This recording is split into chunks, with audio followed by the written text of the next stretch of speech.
Morning, kids. What's crack-a-lacking? What's shaking? Hey there, Thunder Chicken. Good to see you. It's been a minute. Okay, guys, hang on a second. I gotta do something real quick. I hear my coffee brewing in there. Hang on. Listen to some tunes. I'll be right back.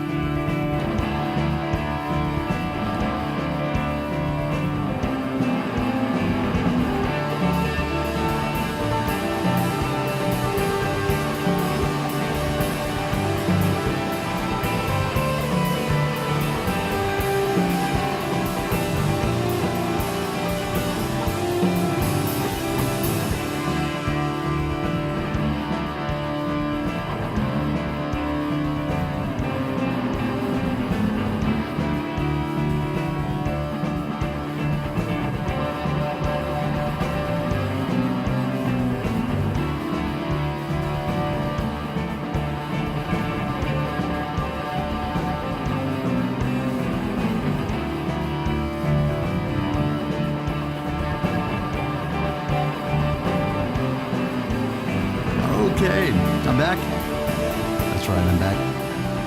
Hey, Mama Love, how are you? Hey, Georgie, great to see you, man. Good to see all my friends here. Hey, Mojo, how are you, man? All right, we are here today. We've gathered here today. I would say we're gonna, my purpose here, worship the King, and say hi and get a chance to hang out with each other. So I'm going to jump right in here. Let's see if I can do this right. Let's see here. Hey, how are you? Oh, Mama, I love you too. You guys are awesome. It's been a while. I have been, ill, as you know, and so it's never fun when that happens. So I don't.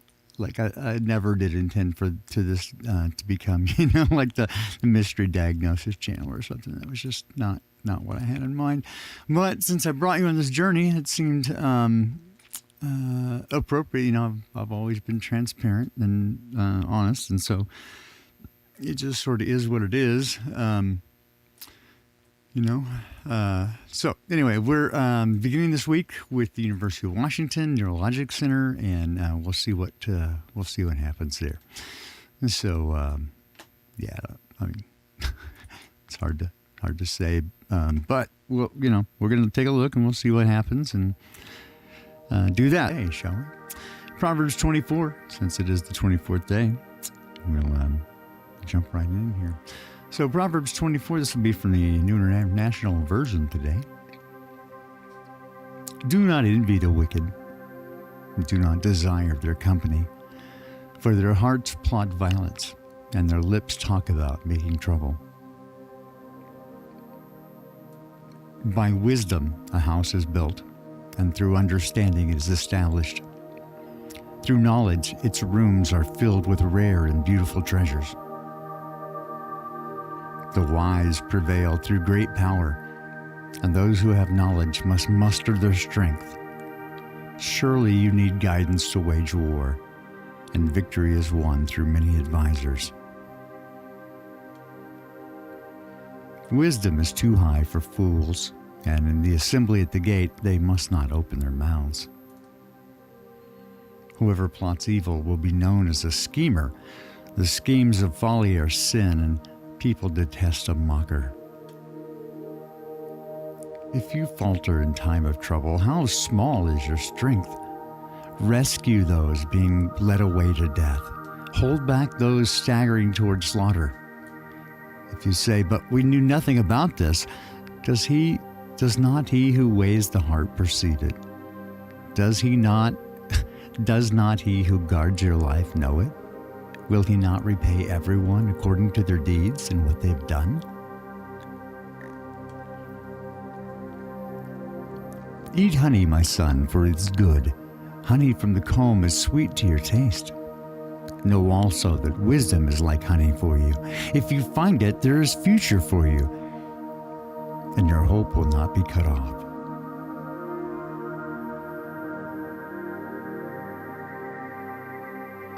Do not lurk like a thief near the house of the righteous.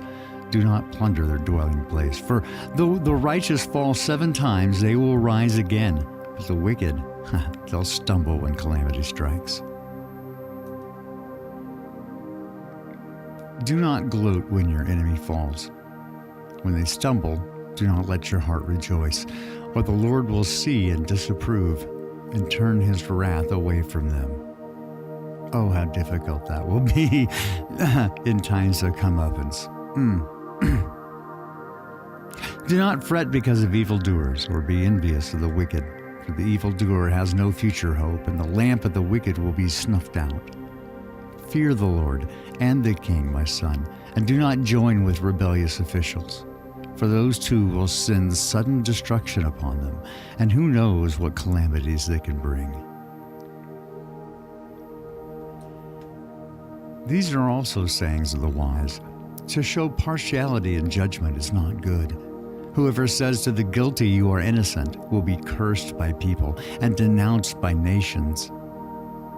But it will go well with those who convict the guilty, and rich blessing will come upon them.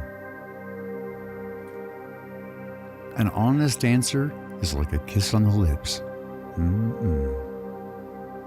Put your outdoor work in order and get your fields ready. After that, build your house. Do not testify against your neighbor without cause. Would you use your lips to mislead? Do not say, "I'll do to them as they've done to me. I'll pay them back for what they did." I went past the field of a sluggard, past the vineyard of someone who has no sense. Thorns had come up everywhere. The ground was covered with weeds, and the stone wall was in ruins. I applied my heart to what I observed, and I learned a lesson from what I saw. A little sleep, a little slumber, a little folding of the hands to rest, and poverty will come on you like a thief, and scarcity like an armed man.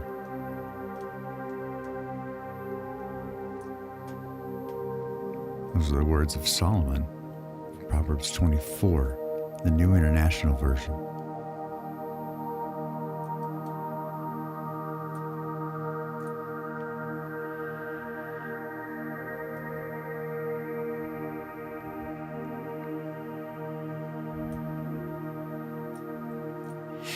I get, in addition to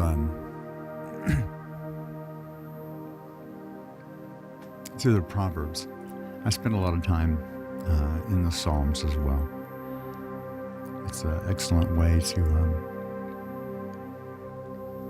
get to know the character of Dad a little bit better. There's a lot of descriptions about who Dad is and how to approach life. And I find a good deal of wisdom in there as well. Psalms is, again, in the Old Testament. It's right before the book of Proverbs, quite a bit longer. But I want to share with you a couple of things that I find I come back to over and over. They're just kind of pulling me back in. This is one that I find myself coming back to over and over. Psalm 14. Beginning with chapter 1, or verse 1 rather. The fool says in his heart, "There is no God." They are corrupt, their deeds are vile. There's no one who does good. The Lord looks down from heaven on all mankind to see if there are any who understand, any who will seek God. But all have turned away. They've all become corrupt. There's no one who does good, not even one. Do all these evildoers know nothing? They devour my people as though eating bread and never call on the Lord. But there they are, overwhelmed with dread. For God is present in the company of the righteous. And you evildoers frustrate the plans of the poor, but the Lord is their refuge. Oh, that salvation for Israel would come out of Zion.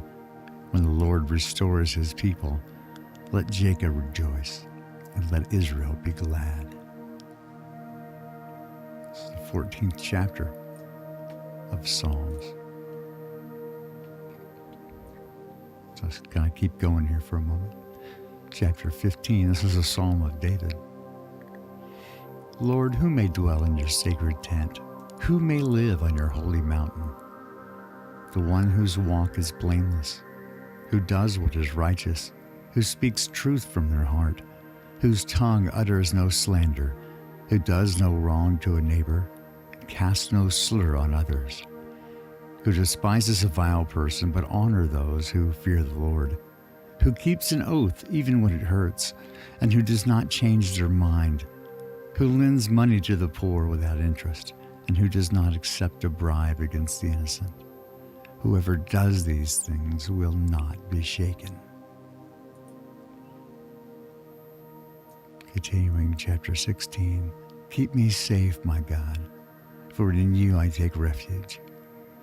I say to the Lord, you are my God. Apart from you I have no good thing. I say of the holy people who are in the land, they are the noble ones in whom is all my delight. Those who run after other gods will suffer more and more.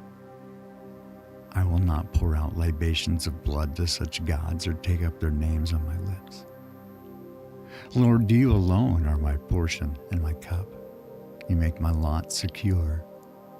The boundary lines have fallen for me in pleasant places. Surely I have a delightful inheritance. And I will praise the Lord who counsels me. Even at night my heart instructs me. I keep my eyes always on the Lord. With him at my right hand I cannot be shaken. Therefore my heart is glad, and my tongue rejoices.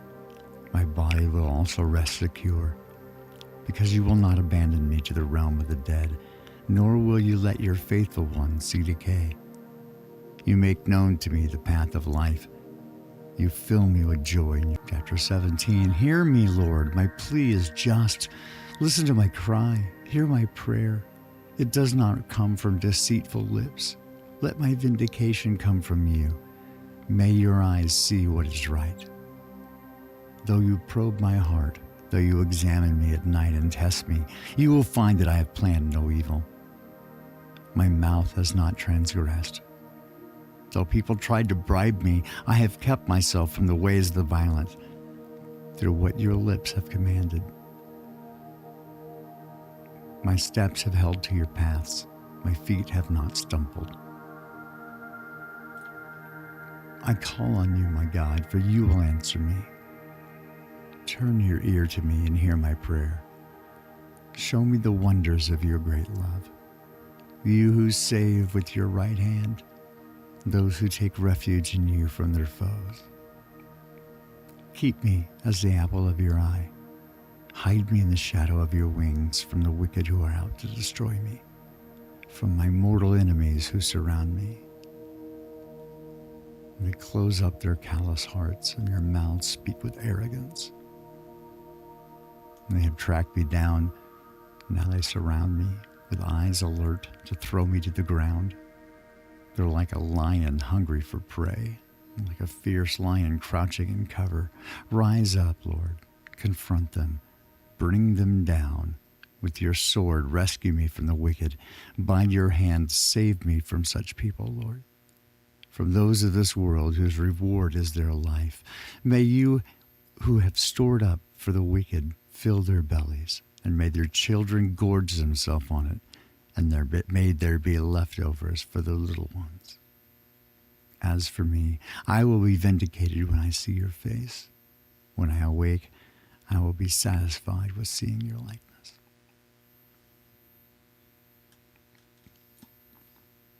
This is, I gotta say that one over and over, right? It speaks to me, and it speaks to between my heart and Dad. Often, I don't even know the words to say. When the pressure and oppression of this world is too much, when compassion for others who, sensitive to others, and it was, it's clear, right, that it was put in our hearts to help and to be companion and to help others. But as you often find in this world, unfortunately, no good deed goes unpunished. And it seems as if the world is just trying to beat out of you any notion of trying to be helpful or do good, right? Just take what you can and go. That's what the world will tell you. But Dad has a very different plan in mind. One of the things I discovered early on that there is no waste in God's economy. That everything in your life that you've experienced brings you to the place that you are right now. It may have not been your first choice, right? It may have not been some of the wisest decisions, right, that brought you here. But every bit of it can be used by a powerful, merciful, loving Creator.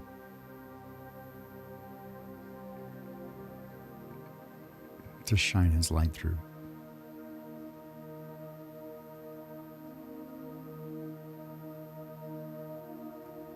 And all of it demonstrates His love for us, His power and His glory.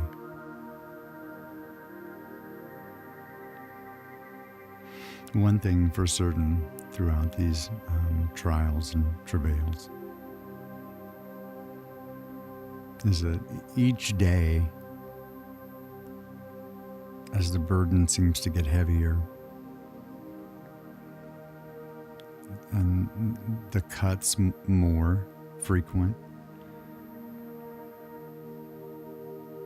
that with each added burden, I press closer and closer into the Creator family, my Father who art in heaven, and my Mother, the Comforter, the Spirit of truth,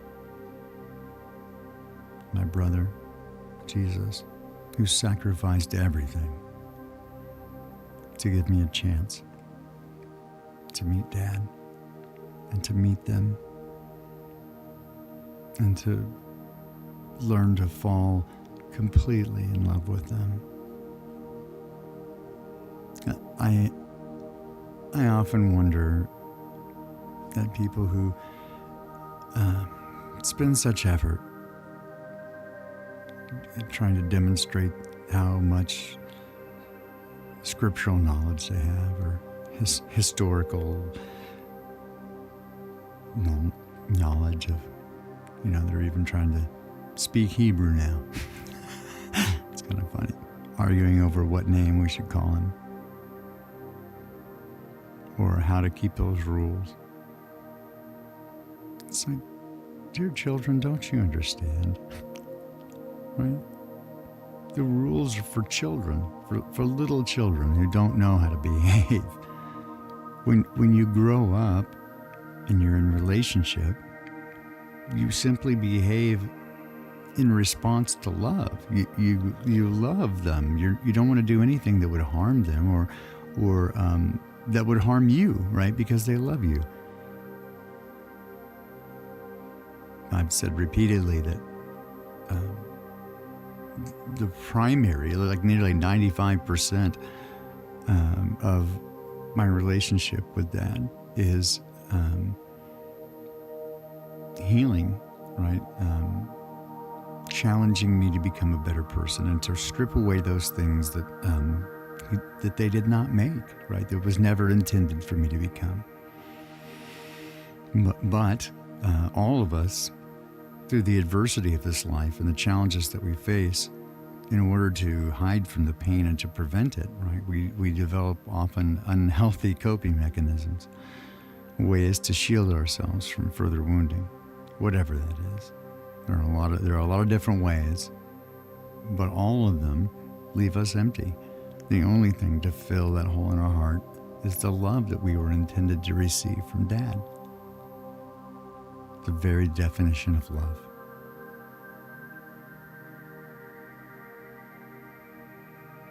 I want that for you today.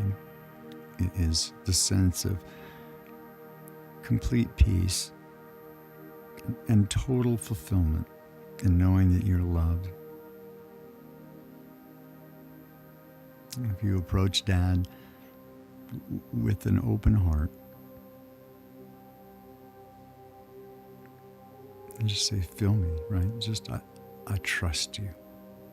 So that's the thing that I've come to learn over these many years, that I have been ground down and polished.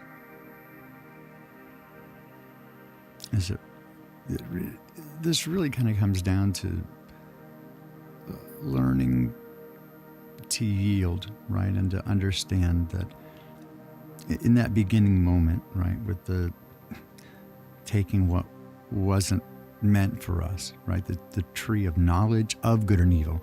At that time, right, we became ourselves God, right? To know the difference between good and evil and to judge it for ourselves.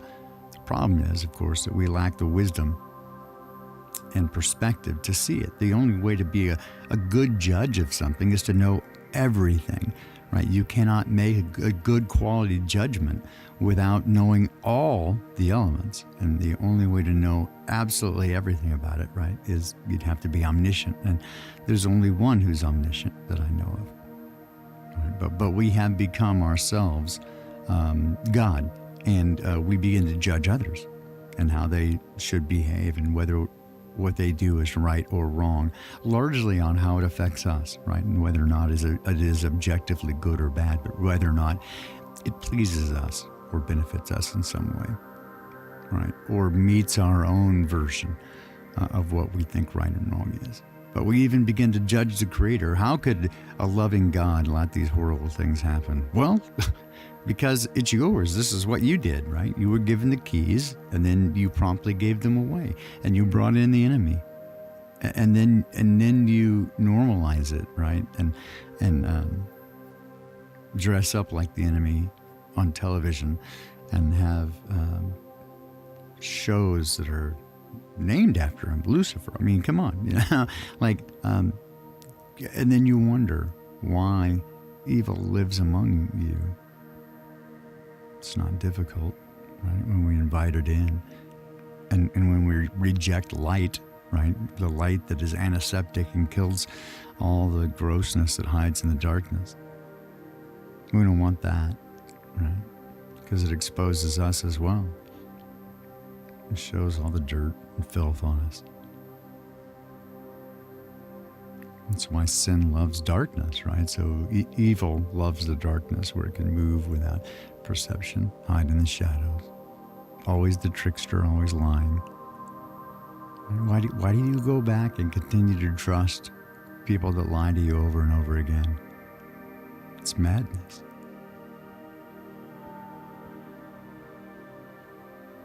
Right? First thing Jesus said, be not deceived. Be not deceived.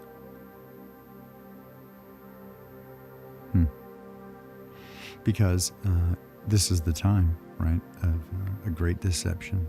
For this cause he will send us great deception, that they should believe a lie. So, if I had a message for today, right, it would be to hang on to each other, hang on tight. Find those that you know you can trust and hold them tightly. And if you feel like you have no one, right, reach out. Reach out to me or some of the people in chat or some of the people you know on social media that you think you can trust, right? Reach out.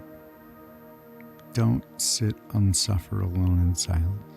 It's terrible for you, right? I know that this my predisposition when things are going poorly to kind of go caveman, right, and pull down the shades and not want to talk to anybody, because I hate being the turd in the punch bowl, right? I hate being the bearer of bad news, and in the last several years, it's been almost all bad news, right? And that's too hard to take, and I don't want to be a victim, right? I don't want people looking at me like they're sorry for me, which is since this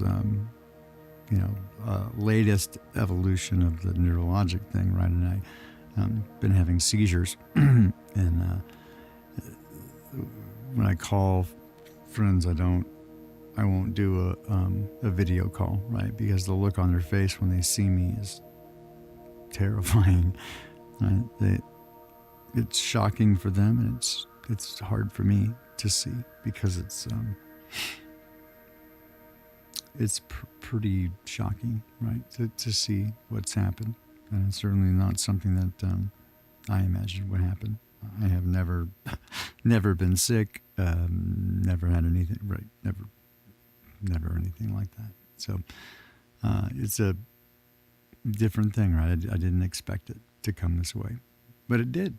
And so I just going to give it back to Dad and say, if you can use this, right, then let it glorify your name, right? And if not, then take it away, right? But let me do the things that you put me here to do. So that's my hope. And that's my hope for you as well, right? Is that whatever burden it is that you carry today, right? Just lay it down at His feet. You don't have to keep carrying it. There's a old Robert De Niro movie, The Mission, in which he plays a conquistador fellow, and the plot doesn't really matter, but at one point he's having to climb this scale of mountainous edge, right? They have to climb this mountain with ropes and that sort of stuff, and so he's carrying his just the last of his possessions, the only thing he has, but he has a suit of armor, right, that identifies him as a conquistador, as a knight, and it's both his part of his armor, right, his battle array, his kit, but also it identifies him as who he is. It's his identity. And so as he's scaling up this mountain next to a waterfall, it becomes apparent that the only way for him to make it is to let go of the heavy armor, and it's holding him back. And he keeps fighting and keeps fighting until he realizes that if he does not let it go, it will kill him.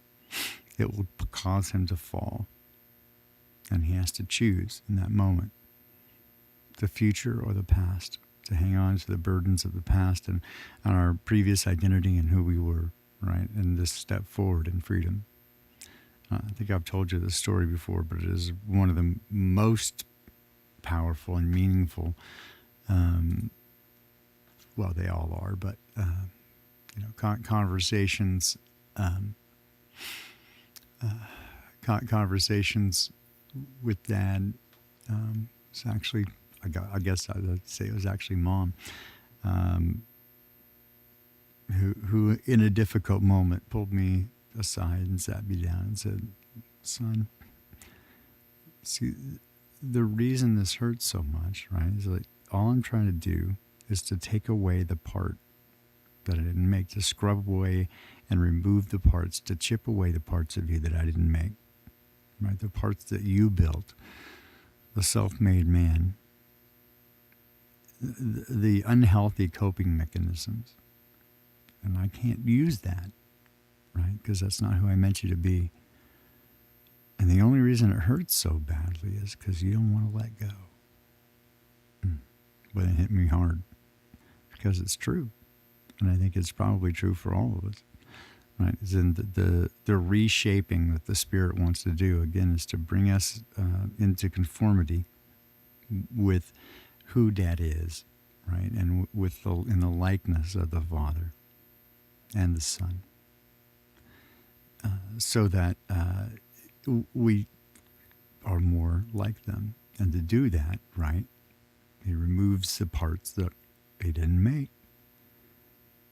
We did, right? But those are the things that we made, and we don't want to let go of them. And it becomes a challenge, right? And in each of those moments to choose which way we're going to go, right? And if you have not yet made acquaintance with the Creator and His Son Jabro, I invite you to, right? It is, according to Jabro, right, the only way out that is offered. It's a very specific offering, right, to accept the gift of His substitution, His death for ours. We don't have to die. and that we now, in that, by washing ourselves in the blood of his sacrifice, that we now are clean and undefiled before the perfect Creator, who otherwise, right, our iniquity would destroy us being in his presence, right? It would just blow us away. So he fixes it. And so that's the offer, right? And it's free. You don't have to do anything, just accept. Just say, I trust you. And again, this is the thing I've learned most about my relationship with Dad, is it sort of day to day now doesn't matter what the circumstances are, because I know I can trust him because he's good. And so that makes everything okay all the time, right? I know that he's good. And so I don't have to, I just hang on because I know that he's good and I can trust him. And that one day, even though now I may not understand, probably won't, I know that I can trust him, and it will be good, right? Because he is good. So glad to see you guys here today, and I love spending time with you. I miss it. Let's do it more often, shall we? Okay, we'll do it every week. I'll try to do more and more, but be well. I love you guys.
Day